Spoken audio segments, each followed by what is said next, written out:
concept is physical design.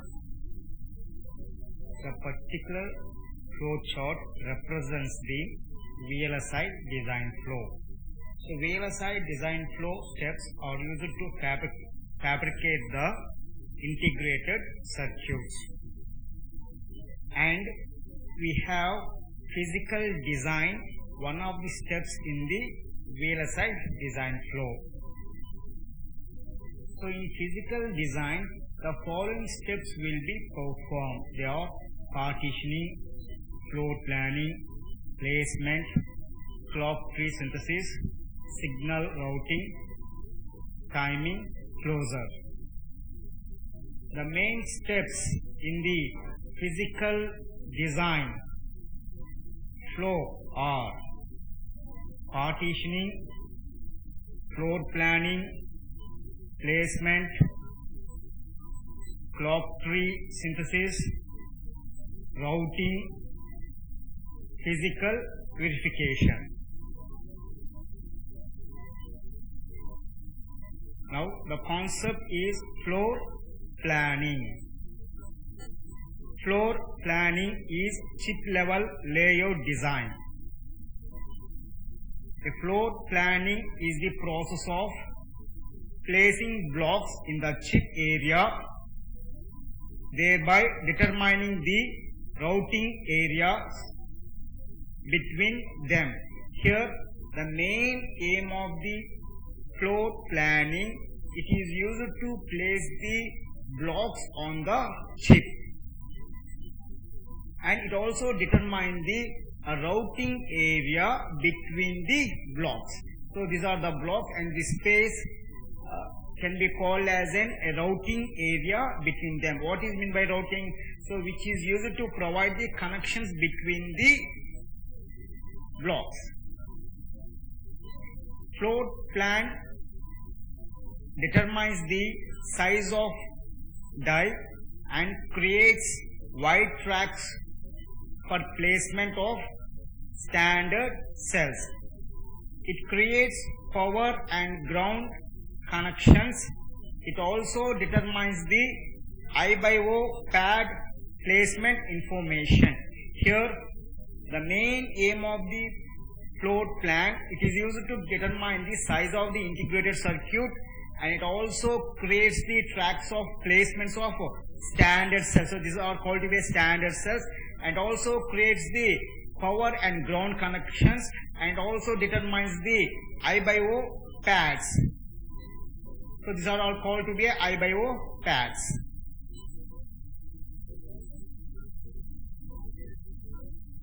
So here we are having a circuit.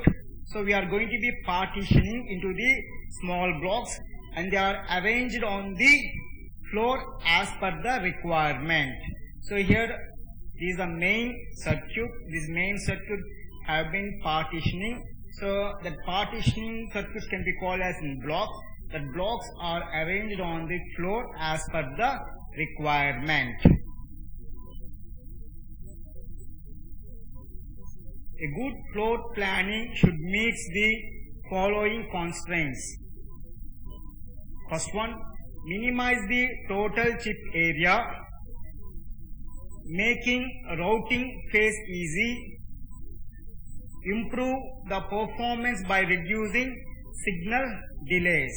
So here what they are telling, a good floor planning should have the following constants, that total chip area should be reduced, and routing, that is nothing but providing the connections between the blocks should be in an easy manner, and also to be improve the performance just by reducing the signal delays. So goals of floor planning. The goals of floor planning are: first one, arrange the blocks on the chip, decide the locations of the I/O pads, decide the location and number of power pads, decide the type of power distribution, decide the location and type of clock distribution. So these are all some of the goals for floor planning. What we have been discussed in before slide, so that one will be represented in this slide. So here we are having the different modules. So the different modules are going to be arranged on the floor plan. So like here module A, module B, module C, module D, module E. Here they are representing as in block A, block C, block B, and block D, and block E. So here we have been represented like this, and here we are having the I by O pads. We have been arranged the I by O pads, and we have been arranged the power supply, and we have been arranged the ground, and we have been arranged the supply networks between the blocks.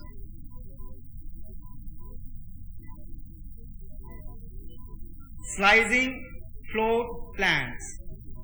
A floor plan with the property that a composite cell subcells are obtained by horizontal or vertical bisections of the composite cell.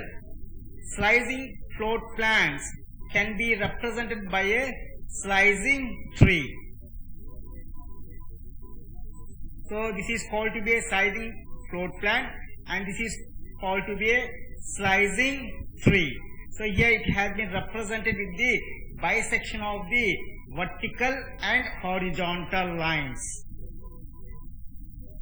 So here what is meant by composite cells? A cell that is composed of either leaf cells or composite cells. The entire IC is the highest level composite cell. Leaf cell, a cell at the lowest level of the hierarchy. It does not contain any other cells. So it will be not having any cells. That cells are called to be leaf cell. So now here slicing floor plan and its slicing tree. So from this slicing floor plan, you are going to be represent the slicing tree. So here you will be having vertical and horizontal bisections. So from this you are going to be represent the slicing tree. So first, so this one I can represent as an vertical, and this one I can be represent as an horizontal. First vertical. So for this vertical I am having the horizontal and horizontal. So horizontal, horizontal.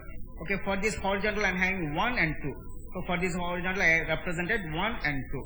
Okay, for this horizontal it is having another horizontal, and for this horizontal another, this leaf can be taken as in 3. Okay, for this horizontal you are having a vertical, vertical. So vertical, vertical. So for this vertical you are having 6 and 7. 6 and 7. So for this vertical line you are having 4, 5. 4, 5. So this is how you are going to be represent the slicing tree from the slicing floor plan. Floor planning is divided into 3 phases. So number 1, block placement. So places the blocks on the chip. Global routing. Assign wires to routing channel between the blocks. Detailed routing. Design the layout for the wiring. So these are the 3 phases for the floor planning.